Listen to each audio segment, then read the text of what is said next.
Hi, I'm Katherine Schwab. I'm an assistant managing editor here at Forbes covering technology, and I'm here today with George Sivulka. He is the CEO of Hebbia, which is building AI for investors, bankers, and lawyers. George, thanks for joining me. Really excited to be here. Thank you. So we're just kicking off 2026. I would love to hear your reflections about the company in 2025 and your growth and where you're going in 2026. Yeah, I think 2024 actually, just to separate it out, was a year where a lot of AI companies were like pushing the boulder up the hill, and there was some traction, but people were a little bit reticent to actually like fully invest, sign multi-year deals, like do wall-to-wall expansions. I think 2025 was like a year where that was completely different. Where we're able to prove out for the first time that there was serious value that people were deriving with AI. And the market, especially finance, where we focus, really started to see some level of competitive edge. And you'll always have your leaders and your laggards, but a lot of the leaders, 2025, were signing 2, 3, 5, some even 6-year deals with Hebbia, expanding across their entire enterprises. And really it was a year of record growth. Okay, can you walk me through how a junior investor or banker would be using the platform, the real world example? For sure. I would put like use cases in finance across 3 different buckets. There's assistant use cases where people are asking ChatGPT-like interfaces questions that kind of demand a 5-minute answer. Like, hey, find me this number, or hey, rephrase or rewrite this email or part of a memo. And that's actually not that useful. It's kind of what AI has now done for almost half a decade, which is crazy to say. Then there's the bucket that a lot of the industry is focusing on now, which what we call the analyst bucket. And this is not a 5-minute task, but a bit more of a 5-hour task, where the idea is, hey, maybe instead of just a quick reply, how do you have AI that can build an Excel model all the way from scratch? Or how do you have an AI system that can build an entire PowerPoint in the exact style of your firm and answer every single question that your MD would like? So starting to go all the way from inputs to final, almost deliverable ready outputs for any investor, any banker, anyone that uses the platform. And the real differentiator for how people actually use Hebbia uniquely, in addition to a lot of that analyst complex deliverable work, is what we call the MD level tasks, or the things that generate additional revenue for the firm. A lot of other AI companies are kind of, letting you do a little bit of the, 5-minute question answering tasks, a little bit of deliverable generation. But Hebbia says, hey, how do we solve the problem of giving you edge, of unlocking more deal opportunities, of actually giving you insights that move the needle on the revenue side versus just the cost side? How do we make more money with AI? And some really great examples there include finding and sourcing more deals. Some of the world's largest asset managers have lots of dry powder they're finally able to deploy because AI is scouring millions of documents to find the 1 or 2 deals or the one or 2 needle in the haystack comments that insinuate that something's good. Or actually processing deals faster, kind of the idea of doing more work better. Okay, so if I'm an investor looking at 50 different companies and Sure. trying to decide where to put my money, how would Hebbia help with that task? Sure. So that's the canonical problem of almost like just diligencing whether or not something is a good investment. So if you look at an equivalent world of 50 or 100 different companies, each one will have different attributes that indicate whether or not it might be a good idea to put your money into. All of that information is usually locked up in really unstructured, complex data sources.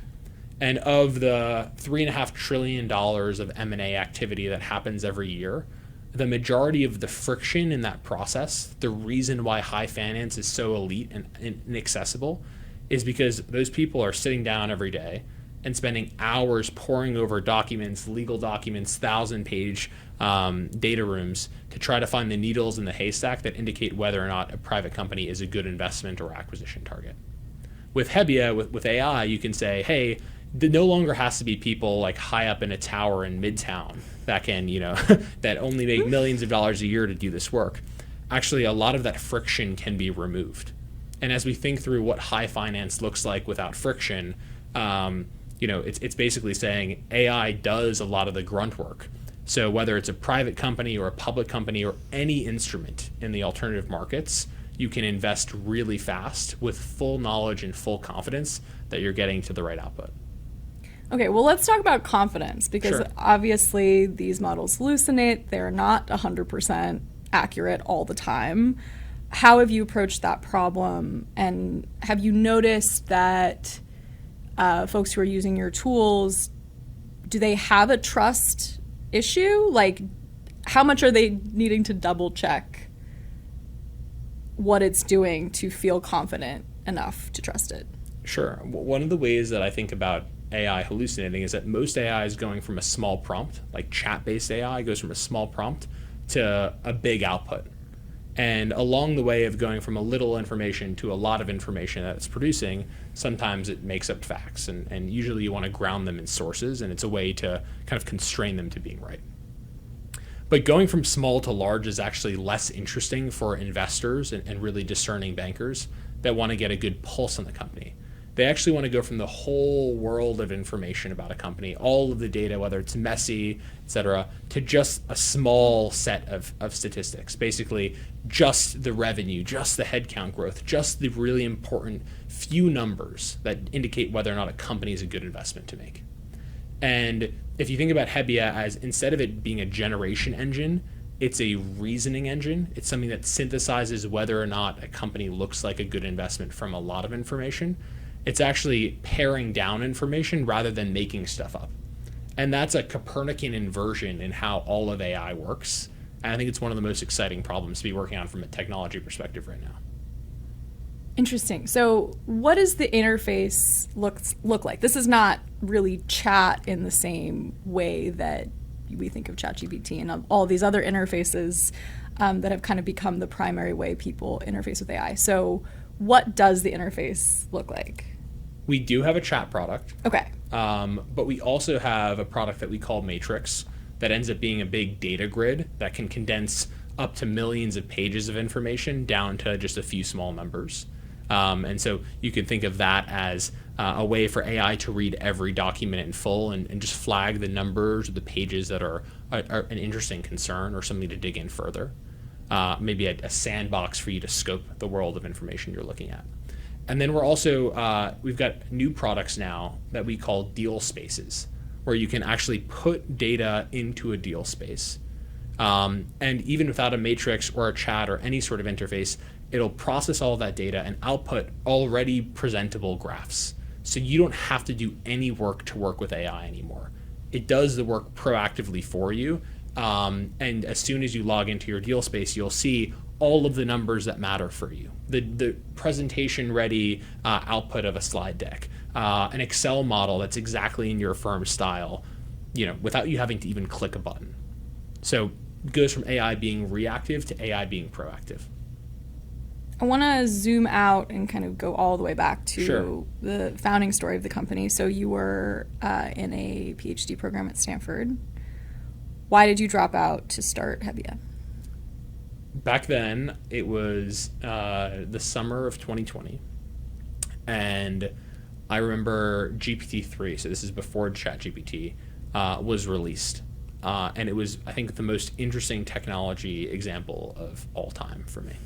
It wasn't yet answering questions eloquently, it wasn't yet knowledgeable about the world, but it was the first time that I ever saw AI that could start to generalize to any task. And I became increasingly convinced, actually, with GPT, it kind of sealed the deal, but even before that large language models were going to become the most important technology of the next 100 years. And I thought the most important work that I could do in my life was to wrap that technology into an interface for people. That technology wasn't just important on its own right, but you'd have to package it, whether it was into a product like ChatGPT or a product like these kind of future AI systems that already are proactive in delivering you value. That was really, I thought my calling. And I said, I won't be able to do this at Stanford. I need to start a company. There's no other option. What were you studying? I was in an electrical engineering PhD. So it was not even machine learning. And funnily enough, I never took a computer science or a class at Stanford. I took a bunch of machine learning classes, but I never really finished the CS degree. I was a math undergrad, then physics, then electrical engineering, and just became obsessed with AI almost from a hobbyist perspective. Why did you decide to focus on finance? It's a good question. And it actually goes against the way the majority of startups are built in Silicon Valley. Most of the best startups end up with a problem and they build technology as a solution. Hebbia kind of started with an obsession around the technology, and then we tried to find the problem to kind of plug the hole with our solution. And I remember thinking that large language models were going to be this amazing way to process information. It was going to unlock unstructured data processing. It was going to unlock finding the truth, and it could be a really good truth engine. And early on in the company's life, I was really interested in finding a problem, a customer where truth had the highest marginal utility, or information throughput had the highest marginal utility. Meaning that if I could give someone the product that I wanted to build, they would be able to make the most amount of money. And finance has always been, and the markets have always been, a place where I think truth is incented. Getting to the right answer is always not negotiable. It's what your entire industry revolves around. And it only makes sense that it's not law, it's not pharma, it's not healthcare where AI will have the biggest company and the biggest impact. I actually think the biggest company in the AI application layer will have to be finance, because large language models unlock truth. Truth is what drives the markets. Do you think we're seeing that right now in the markets? I think we see a lot of the world's biggest AI application companies are in fields where it's not yet about getting to truth. It's just about getting some work output done. It's going from A to B. Mm-hmm. It's actually quite boring. If you look at the majority of the best AI applications and use cases, they're, they take law, for example, or take medical summarization. They're fields that are going just from text to some output of text. You're doing the exact same thing over and over and over again. You're almost reformatting something. You're not actually kind of peering into the unknown and discovering something new. Finance is a bit of a harder problem, especially on the investing side. But anywhere where you're looking for an edge, you actually have to be delivering some net new value. You're not just going from A to B. And the reason why I think that the markets have really taken to kind of pushing these other use cases because AI is not as mature yet. But as AI matures, I actually think the use cases that will drive the most amount of value for society and the most amount of GDP growth will be around finding the truth, getting to something new. Actually, I think that's actually the longer term 5-year outcome. So I would, on the record, bet that the companies that are serving AI for finance primarily will be 10 times, 20 times larger as this market matures than anyone serving AI for law, AI for healthcare, et cetera. Interesting. I mean, that is convenient given that that's what you're trying to build. It's why I do it. All right, fair enough. You have raised a bunch of money. You had a big round last January. Yep. Are you looking to raise now? I cannot comment. All right. Yeah. It does seem like things are just moving at such fast speeds where we see companies that raise over and over again within a year and are growing insanely fast. So how do you think about scaling in this kind of environment and competing in this kind of environment? I think that the number one most important thing about a company is where the product is providing the most value. You can kind of jam software into any use case. You can forward deploy it, engineer it to any customer. But actually getting it to a place where the market is ripping it out of your hands as fast as possible is the most important thing. And we've honestly seen that like in our first subsegment of diligence of private investors pulling information out of a bunch of private materials, out of data rooms, out of private documents, of credit agreements, and the idea of the transaction, that's where we've seen the most product market fit. And we have customers that are so happy there. It's been like, hey, let's just serve and serve and serve and just actually grow in a natural, organic fashion as fast as possible. Are we about to go out and pour fuel in the fire in the domains of banking, which is a nascent domain that Hebbia is really now starting to crack? We've just, won, I think, 5 or 6 banks in the last 2 months. Yes. Are we pouring fuel in the fire in law, in advisory, in consultancies? Absolutely. I'm about to go lead this meeting and go negotiate an enterprise-wide deal with a consultancy. But I think that the most important thing is to just serve your customers, and we care more about making our customers happy than any external form of validation. I'm curious, you're talking about your next meeting. What are the concerns that you're hearing when you're pitching companies on using your product? Like, where are the areas where you really need to do the most convincing? I think most people are used to AI doing the 5-minute task. They're used to, you go and ask a question to ChatGPT and it answers it sufficiently well, but it's not changing the way you work. Or it's changing it in a small way, like a 5-minute way. I think when we go out and we say, hey, we're actually going to do the analyst task at 5 hour and give you a deliverable, people don't believe it. They're not used to doing it, or they actually really like using Excel or like PowerPoint. So there's some friction to doing that change management, even if it takes longer by hand. And then people are incredibly incredulous around the idea of making money with AI.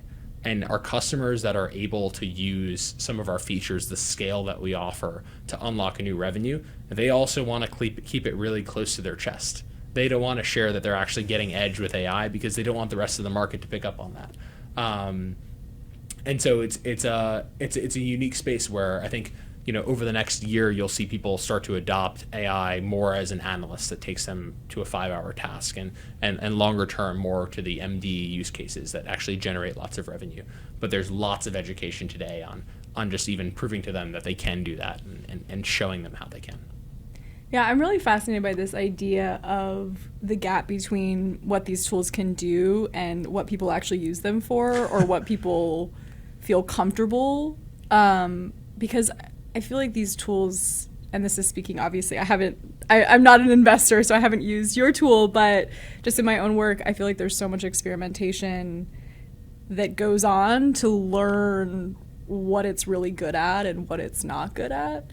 I'm curious, what are the areas right now where you think your tool is not good? Or like where AI generally kind of struggles, because it has strengths and it does have weaknesses. I think understanding that is part of figuring out really how to use it. It's a good point.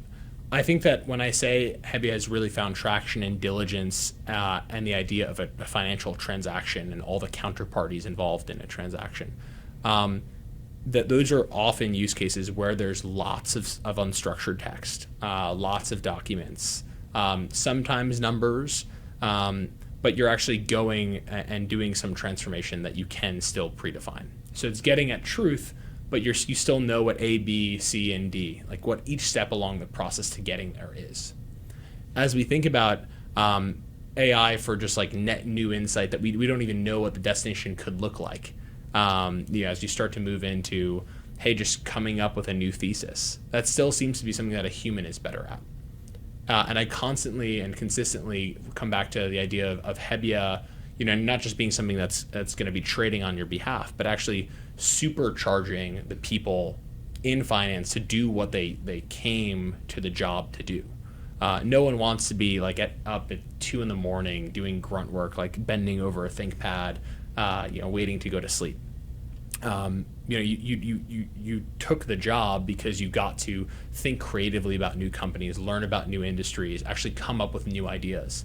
And if AI can take away the grunt work and let you spend more time being creative, more time being putting on the hat of an investigator and finding out something new about a company or an industry, that's like the calling of our customers, and I think that's much more interesting. Yeah. There's a lot of fear, of course, about job loss, and I think particularly white-collar job loss in some of the industries that we're talking about here that you are, expanding into, thinking about, and I'm interested in particular in kind of like the problem with entry-level workers. The job market right now is really, really tough for them. If you have tools like Hebbia that can do a lot of that kind of grunt work that used to be assigned to the entry-level folks to help them kind of learn the ropes, what kind of talent problem does that create? I honestly think that the job loss problem is overblown.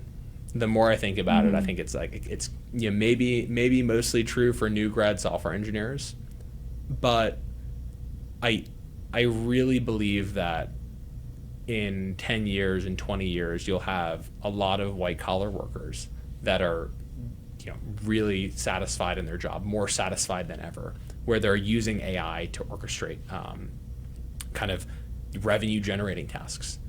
And obviously there will be a reskilling and it'll take time. But even if you look at the computer was supposed to change everyone's jobs and remove a lot of jobs and end up just creating so many more jobs where now all day white collar work is using a computer. And I think similarly in the future, all day white collar work will be using AI, and it will actually create a lot of upside, create a lot of jobs. Now, the reason I don't think the public zeitgeist has captured that is because people don't yet believe or feel in their bones the idea that AI can make your firm more money or can create more work. And I think Hebbia is a very rare use case where large asset managers, even some of the world's largest bulge bracket banks, are actually using a tool not just to save costs and ostensibly reduce their headcount, but actually to drive upside. And as you get to more and more of those use cases, and I think they will define our industry over the next 5 years, I think that the sentiment around job loss will change and people will become really excited and techno-optimists about the future. I don't think there's a single job where being able to use AI to automate that job won't put the people in that job in a better position. Yeah, of course, with every technological revolution, there are jobs that just go away because they are no longer relevant. Sure. So, I do think there will be some amount of displacement and reshuffling that happens that I think, in a short-term way. Yes. If you think about those jobs, though, a lot of the time they are really well-defined workflows. It's kind of back to like what AI is good at today. It's like A, B, C, D. Every step along the way. And I think if you actually look at what humans are uniquely good at, it's coming up with A, it's coming up with D, it's coming up with new destinations, and it's more of a creative act. And my hope and my gut actually tells me this will be true, is that AI will take the people that are in those jobs that are doing that exact form of labor and allow them to lean on their uniquely human elements, and maybe the jobs will become simpler entry-level jobs around how to architect or orchestrate AI or support AI. But I think that's actually a compelling outcome if humans get to be more creative, if they're not doing the exact same rote mundane task, and instead they're thinking about managing AI agents. But again, maybe I'm too techno-optimist, and I'll bite my tongue. We'll see. Yeah, we'll see. What do you think is kind of overhyped right now in the space, and what is underhyped? I relentlessly believe in the AI hype. I can tell. I think that I'll only give you underhyped things. Okay. AI that generates revenue is underhyped. I think that's like one of the big messages and theses that I've started to build our company around. I think that AI that's going to take jobs in coding is probably also underhyped in the sense that I think that people who are software engineers, their jobs will change, as I kind of alluded to before. So I think it will really transform coding. I think people still haven't even internalized that, and the markets still haven't responded as much as you might think to what that change means. I think an overhyped idea is the idea that AI will write all software. I'm a big believer in the idea of lindiness. I think it will definitely have a part in generating parts of all software, but interfaces that are thoughtfully designed and thoughtfully crafted and that have kind of human sociological and habitual inertia will continue to be the most important interfaces. And I think that collaboration and sociology and the networks of how humans interface with software is more important than the software necessarily being custom to every human. To me, it's like, software is almost a part of our language. And while AI will change like our language being English or whatever, I don't actually think it will fundamentally transform those collaborative networks and those collaborative things as much as you might think. And a lot of people are banking that, it will have this transformation on everything. I don't think that's true. One major narrative in 2025 was really the AI bubble. Yep. And it feels like kind of the discourse around that is starting to shift. What is your take on kind of people's obsession with talking about the AI bubble? Do you think that is really overblown? Do you think that it's coming? Do you think the markets are overheated? Or is this really kind of just the beginning of the growth that we're going to see as a techno optimist? Yeah, no, I think markets naturally expand and contract. I'm sure the markets will correct in some sort of fashion, in some sort of way. Bubbles are naturally also how things get built. So like the reason we have so much kind of telecommunications infrastructure is because of the dot-com bubble. And a lot of that was financed with debt. And you can make arguments that a lot of the AI quote-unquote bubbles financed with equity. And so, it might actually result in a substantially different outcome or a limited amount of kind of follow-on effects. But long term, I think it will be a blip. I think any sort of fixation on like the, AI's hype being overblown just means you're not looking at it from a horizon that accounts for the amount of societal and economic change that we're en route for the next 10 years, and that's exciting for me. So, What is your big picture moonshot vision for the company 10 years out, if everything goes exactly according to plan? Yeah, what does that look like? I get really excited about this. I think Hebbia has always been the pioneer of the world's most interesting interfaces in AI. Like there's always been chatbots, but how you come up with other ways of working with this alien kind of superpower that is the foundation model has always been like our most interesting, I think, and our honestly our biggest asset.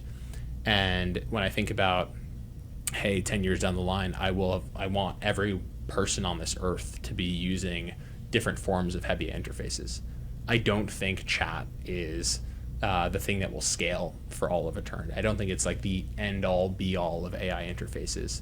Our matrix interface, the deal spaces, and the kind of these information processing notebooks that we're starting to roll out to our customers now, I think those are just the beginning of how you will have half of the world's workforce kind of working with AI agents, and that's the vision.